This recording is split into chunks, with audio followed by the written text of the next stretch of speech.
Ever have one of those days where you have the perfect plan? The kind of plan that's written down, not just in your head, but on an actual piece of paper, maybe with little checkboxes next to each item. We had one of those days. We were parked up in the Alentejo region of Portugal, a place where the sky feels bigger and the sun shines with a particular kind of ancient warmth. Our van, which we lovingly named the Sentinel, because it has faithfully watched over us on 3 continents, was perched on a gentle slope overlooking a valley of cork oaks and silver-leafed olive trees. I'm John, and my co-pilot in this adventure we call life after 50 is Karen. For 28 years, our adventures were confined to 2-week holidays and weekend projects. Now, the projects are the journey itself, and our holidays have no end date. That morning, Karen was on a mission. She had unfurled a scrolled recipe she'd picked up from a market in Evora, written in beautiful, looping Portuguese script by a woman who swore it was her great-grandmother's secret for cataplana de marisco. A seafood stew. But not just any stew. This was the stew. Okay, she said, tapping the counter with a wooden spoon, her eyes sparkling with culinary ambition. Today is the day. We are conquering the cataplana. This little kitchen on wheels is about to produce a Michelin star-worthy meal. I smiled from my perch on the swivel seat, coffee mug warming my hands. And I am prepared to be your most dedicated and appreciative taste tester. A tough job, but someone has to do it. The plan was simple. We had all the ingredients, purchased with great care and a lot of enthusiastic pointing at the covered market. Plump prawns, sweet clams, fresh monkfish, all chilling happily in our tiny fridge. We had the iconic copper cataplana pan itself, a domed, clamshell-shaped vessel that we'd bought as a celebratory souvenir. Karen was going to spend the afternoon orchestrating this masterpiece, and we would eat it as the sun set over the valley, turning the landscape to gold and amber. It was, in a word, perfect. Or, it was supposed to be. You see, that's the first rule of van life, one that we learn and relearn with surprising frequency: your plans are merely suggestions. The universe, or in this case, a 12-volt electrical system, often has its own ideas. The first part of the operation went smoothly. Onions, garlic, and peppers were chopped with practiced efficiency, filling our small home with that wonderful, foundational aroma of a good meal in the making.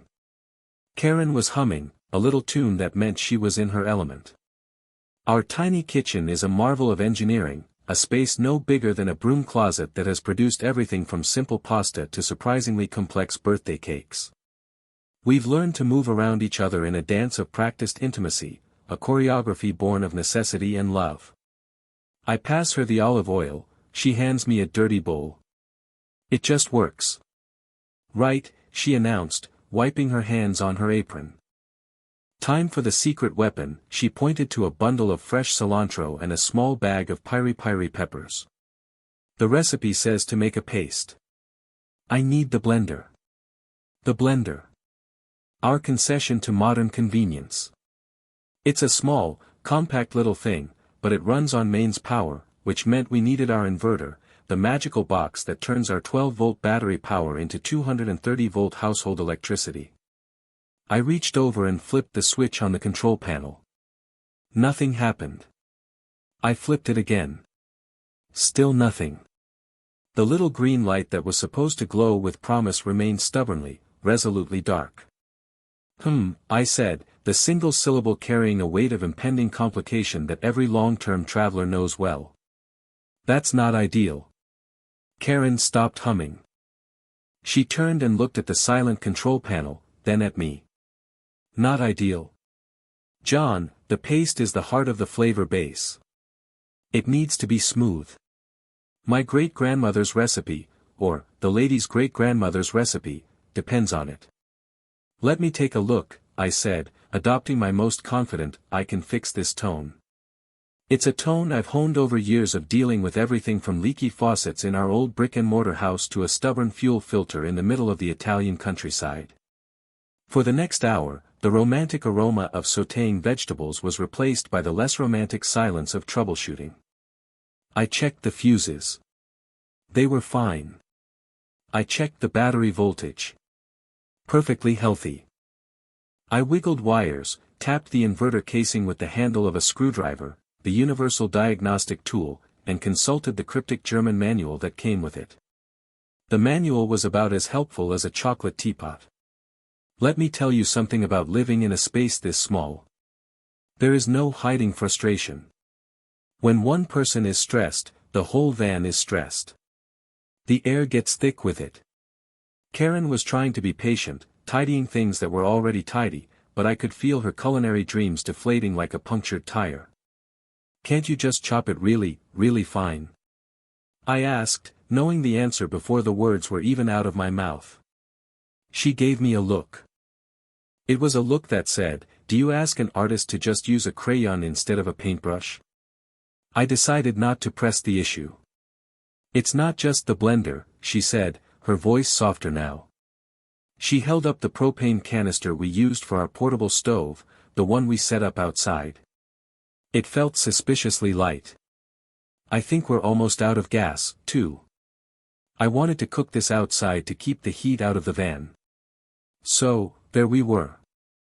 Stranded in paradise with a broken inverter, a nearly empty gas bottle, and the makings of a magnificent meal held hostage by technology and poor planning. The perfect day was officially cancelled. We sat in silence for a minute, the half-chopped ingredients on the counter mocking us. This is a moment we've faced many times on the road. It's a crossroads. You can let the frustration win. You can bicker, blame, and spiral into a funk that ruins the whole day, maybe even the next. Or, you can take a deep breath, look at each other, and laugh. I started it, a low chuckle. So, Karen's Ultimate Guide to Cooking on the Road, Chapter 1, Make Sure Your Stuff Actually Works.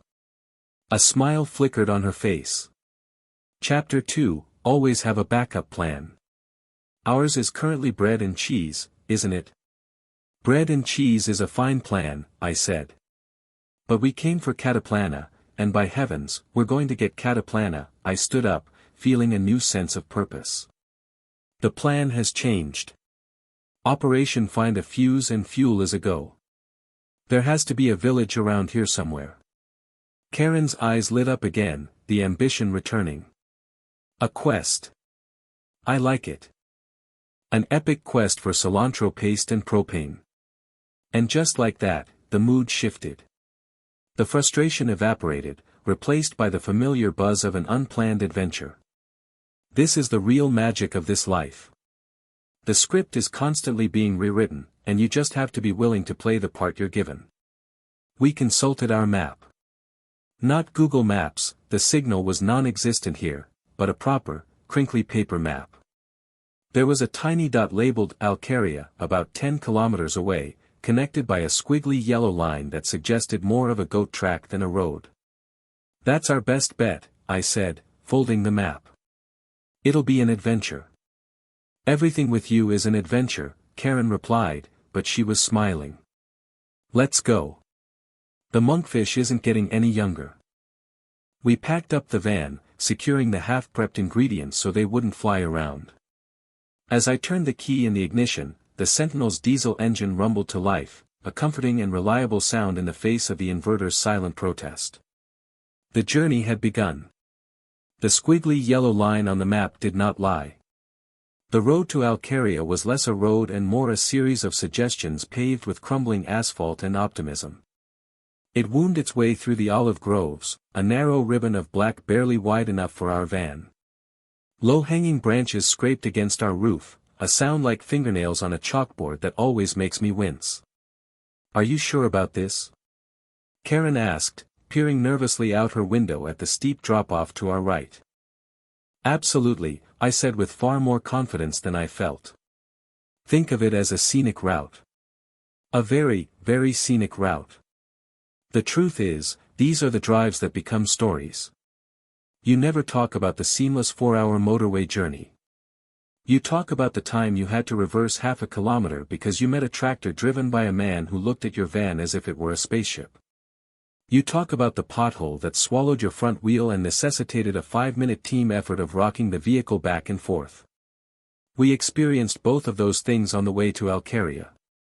The tractor driver, a man with a face like a weathered walnut, simply stopped, folded his arms, and waited. There was no malice in it, just an unshakable certainty that he had the right of way. He was right. Reversing a 2-ton van on a cliff-edge track is a fantastic test of a relationship. It requires clear communication, trust, and the ability for one person to say, "Stop, stop, stop," without the other person taking it personally. "A little more to your left, my left," Karen called out, leaning out her window. "I am going left." "No, your other left." We finally managed it, pulling into a slightly wider spot to let him pass. He gave us a slow, deliberate nod as he trundled by, a gesture that felt like a benediction from the spirit of the countryside itself. After what felt like an eternity, the village of Alcaria appeared, nestled in a dip in the hills like a handful of scattered white stones. It was beautiful. Whitewashed houses with terracotta roofs and bright blue trim clustered around a small, simple church. Elderly residents sat on benches in the shade, watching the world go by at a pace we'd long forgotten.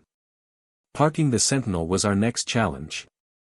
We eventually found a spot on the edge of the village, in a dusty patch of ground next to a gnarled old fig tree. As we stepped out, the silence was profound, broken only by the buzzing of bees and the distant crow of a rooster. "Okay," Karen said, taking charge. "You find a hardware store, or a garage, or anyone who looks like they might know what an inverter fuse is. I'll go find a place that might sell camping gas." We split up, two slightly bewildered explorers in a land that time seemed to have overlooked. My quest was, to put it mildly, unsuccessful. I wandered through the sleepy cobbled streets, practicing my rudimentary Portuguese. "Tem uma loja de ferragens?" I'd ask. "Do you have a hardware store?" I received a series of slow head shakes, kindly smiles, and a few incomprehensible but clearly negative streams of rapid-fire Portuguese. One old gentleman, sensing my plight, led me by the arm to a small, dark room at the back of a bar. It was a storeroom, filled with dusty bottles and old barrels. He pointed proudly to a single, cobweb-covered toolbox. Inside, there were some rusty spanners and a handful of bent nails. No fuses. I thanked him profusely and beat a hasty retreat. I met Karen back in the main square. She looked equally defeated. "The only shop," she said, gesturing to a tiny storefront with a faded sign, "is a combination post office, bakery, and grocery store. They have fresh bread, which is lovely. They have cheese, also lovely. They do not have camping gas. And the village of Alcaria, I reported, is officially fuse-free." We slumped onto a stone bench under a plane tree. The sun was warm on our faces. The quest had failed. It was past lunchtime, and the grand Cataplana feast was looking more and more like a distant fantasy. "Well," Karen sighed, "at least the bread smells good." She pulled a warm loaf from her bag. "I guess it's bread and cheese for dinner after all." "It wouldn't be the worst thing in the world," I said, trying to be positive. "Eating fresh bread and local cheese, sitting here in this beautiful square, it's still pretty magical, isn't it?" She nodded, but I could see the disappointment lingering in her eyes. It wasn't just about the meal. It was about the creative act, the joy of making something special, of turning simple ingredients into a celebration. As we sat there, contemplating our failure, a woman emerged from the little shop. She was older, maybe in her 70s, with kind eyes and work-worn hands. She was the one who had sold Karen the bread. She saw us on the bench and came over, a hesitant smile on her face. She said something in Portuguese, pointing first at us, then at our van, visible at the edge of the square. "I think she's asking if that's our casa," Karen whispered. We nodded. "Sim, nossa casa," I said, patting my chest. "Yes, our house." The woman, whose name we later learned was Sophia, then launched into another string of friendly, incomprehensible words. She pointed at Karen's bag, where the heads of the cilantro and the bag of prawns were still visible. Then she made a stirring motion with her hands and looked at us questioningly. This is the part of travel I love the most. The moment where language fails and humanity takes over. It becomes a game of charades, a puzzle of gestures and expressions. Karen, a natural communicator, rose to the challenge. She mimed chopping vegetables. She pretended to light a stove, then made a fizzling sound and shook her head sadly. She pointed to my phone, then made a whirring, blending sound, followed by another sad headshake. Sophia watched this performance with intense concentration, her head cocked to one side. A look of understanding dawned on her face. It was a slow, beautiful sunrise of comprehension. "Ah," she exclaimed. She pointed at the cilantro.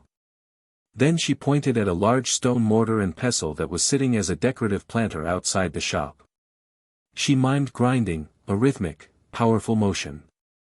Then she pointed to her own house, just off the square, and made a universal gesture for, "Come with me." Karen and I looked at each other. Disbelief, hesitation, and a surge of excitement all at once.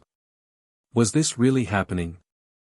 Was a complete stranger, with whom we shared maybe 3 words of common vocabulary, inviting us into her home to help us cook our dinner? "What do we do?" I whispered. "We say yes," Karen whispered back, her eyes shining with the thrill of the completely unexpected. "This is better than a fuse." We gathered our bags of ingredients from the van, feeling a little like children on their way to a surprise party. Sophia led us from the sun-drenched square into the cool, narrow lane where her house stood. The door was painted a brilliant cobalt blue. She pushed it open and beckoned us inside. Her kitchen was the heart of the home. It was small and simple, with a huge, open fireplace at one end, although a more modern gas hob stood on the counter. The air smelled of wood smoke, herbs, and history.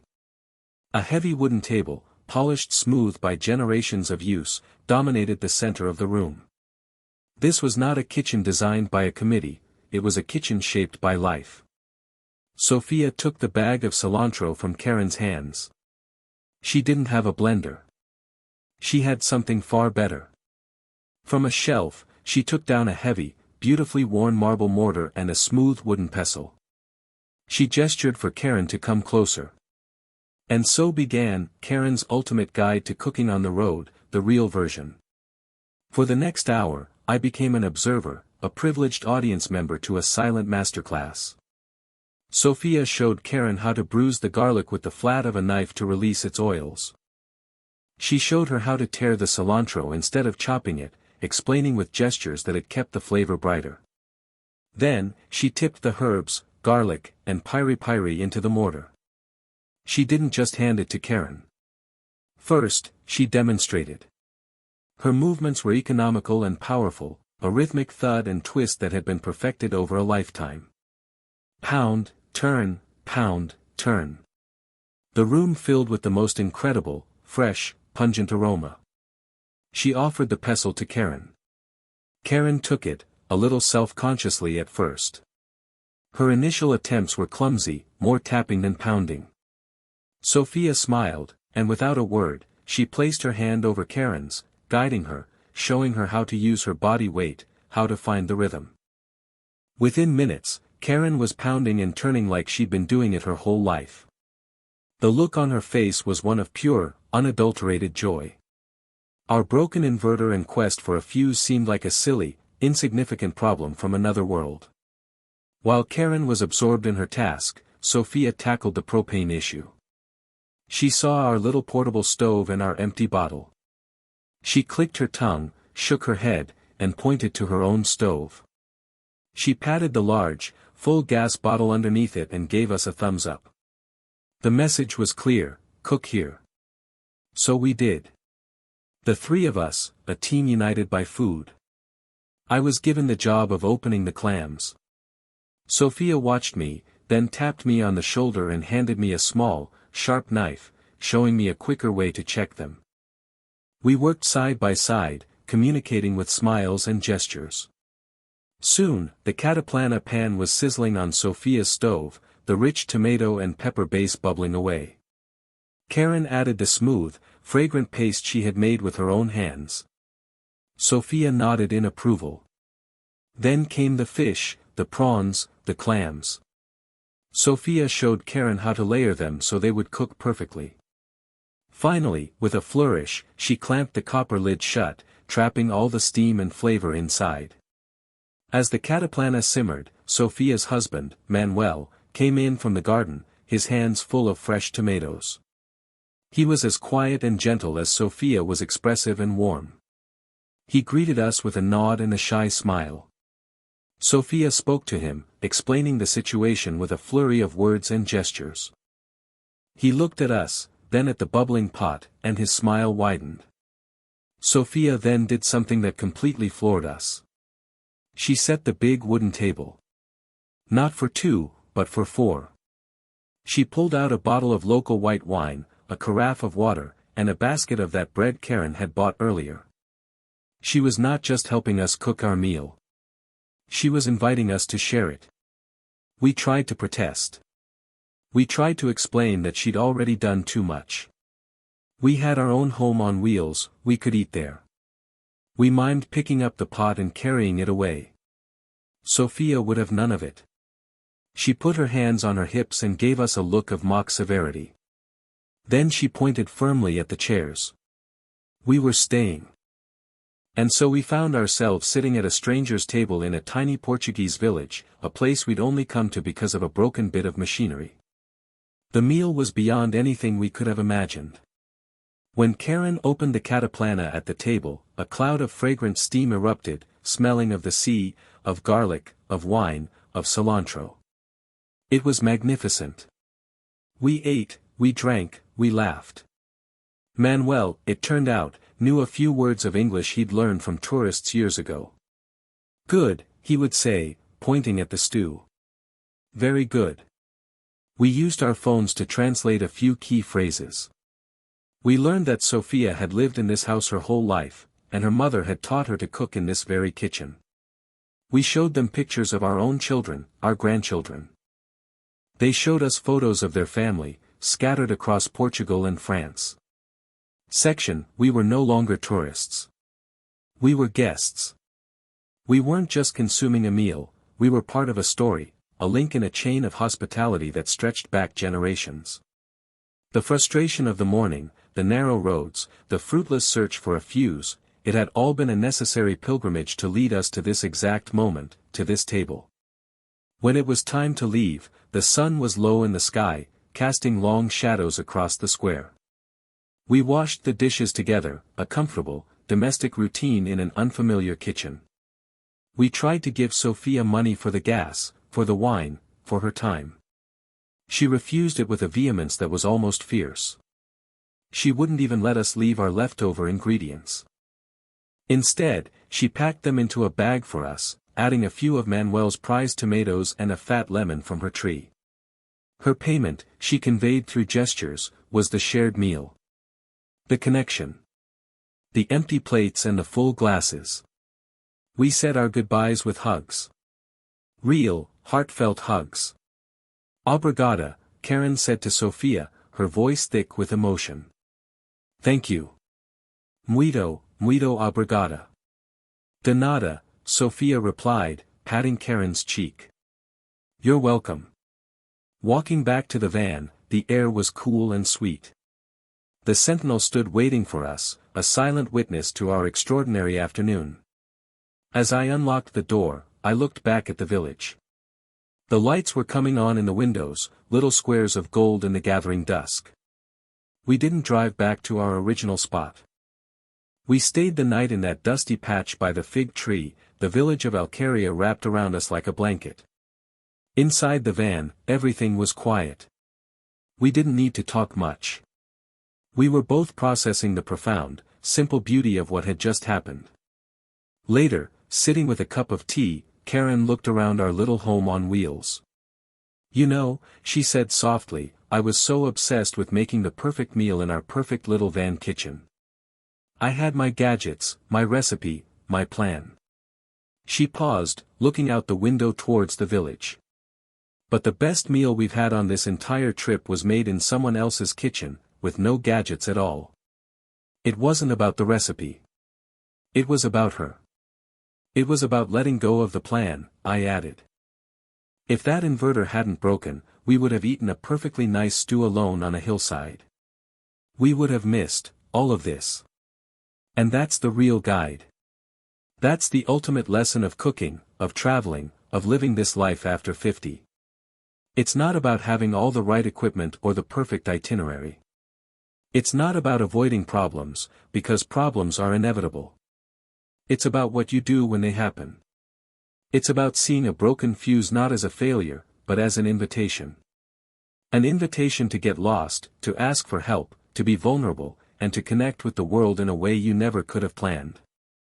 The cataplana was delicious, truly the best we've ever tasted. But the memory of Sophia's hands guiding Karen's, of Manuel's shy smile, of the shared laughter around that old wooden table, that's the nourishment that will feed our souls for years to come. The next morning, we found a small bag hanging from our wing mirror. Inside was another loaf of warm bread and a single, perfect rose from Manuel's garden. We never did fix the inverter that day. It didn't seem very important anymore. We have a new rule now. Sometimes, before we start a big project or an ambitious meal, one of us will look at the other and ask, what would Sophia do? And the answer is always simple: use what you have, share what you can, and never, ever be afraid to ask a stranger for help. Thank you for joining us for this little piece of our journey. It's days like these that remind us why we chose this path. It's not always easy, it's rarely perfect, but it is always, always an adventure. We hope it inspires you to find the beauty in your own unexpected detours. Until next time, keep living fully, 1 mile, 1 story at a time.